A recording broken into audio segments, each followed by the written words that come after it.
Hello student, Assalamu alaikum. This is Laiba Tariq, your biology instructor from tutorial.pk. Today we are doing your chapter 4, that is the bioenergetics. Let's start. Before starting the chapter, let's imagine something. Imagine करें कि आप लोग cycle चला रहे हैं.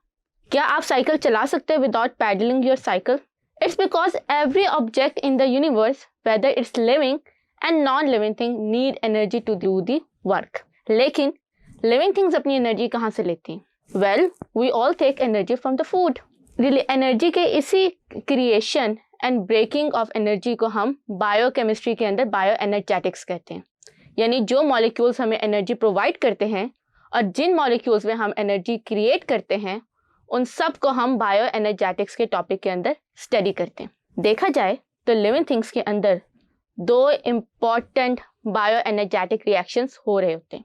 पहले reaction को हम फोटोसिंथेसिस कहते हैं. ये वो रिएक्शन होता है जिसके अंदर कार्बन डाइऑक्साइड और वाटर कंबाइन होते हैं in the presence of sunlight to create the food that is the glucose. इस रिएक्शन को हम एनाबॉलिक रिएक्शन कहते हैं. Anabolic means to create the chemical compounds. फिर ये केमिकल कंपाउंड आपके लिविंग थिंग्स यूज करते हैं टू क्रिएट द एनर्जी और इस प्रोसेस को हम कैटाबॉलिक रिएक्शंस कहते हैं. इस चैप्टर में हम इन दोनों टॉपिक्स को डिटेल में वन बाय वन स्टडी करेंगे. सबसे पहले हम बात करते हैं फोटोसिंथेसिस की. Photosynthesis, as the name indicate, it is the reaction in which the light is involve to create energy from energy deficient molecules like as carbon dioxide and water to energy rich molecule that is the glucose. तो अगर हम reaction की बात करें तो carbon dioxide with water goes to form glucose plus oxygen. अब यहाँ पे आपने याद रखना है कि हम कार्बन डाइऑक्साइड को रिडॉक्स रिएक्शन कह रहे हैं. रिडॉक्स इसलिए कह रहे हैं क्योंकि इस केस में carbon dioxide is reduced to glucose. At the same time water is oxidised to oxygen. So that's why we call it a redox process.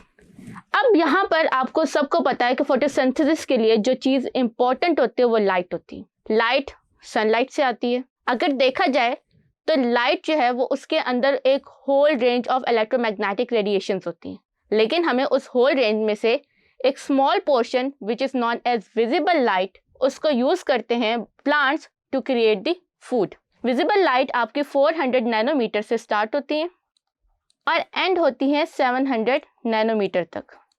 और ये सारा 400 से लेकर 700 नैनोमीटर तक की जो एनर्जी होती है वो आपके प्लांट्स यूज़ करते हैं to create the glucose molecule. इसी चीज़ को अगर हम देखें वेव लेंथ के तो हमारे पास 3 इंपॉर्टेंट मॉलिक्यूल्स हैं, chlorophyll A, chlorophyll B and carotenoids. यहाँ पे आपको नज़र आ रहा होगा कि क्लोरोफिल ए 400 से 450 तक एंड देन क्लोरोफिल बी 450 से लेकर 500 तक जो है वो इलेक्ट्रॉन्स या एनर्जी को एब्जॉर्ब करें एंड देन उसके बाद जाकर वो लोग 600 से लेकर 700 नैनोमीटर तक की एनर्जी को एब्जॉर्ब करें. विच मीन्स कि ग्रीन से लेकर येलो तक की जो एनर्जी है वो प्लांट्स एब्जॉर्ब नहीं करते एंड रिफ्लेक्ट कर देते हैं.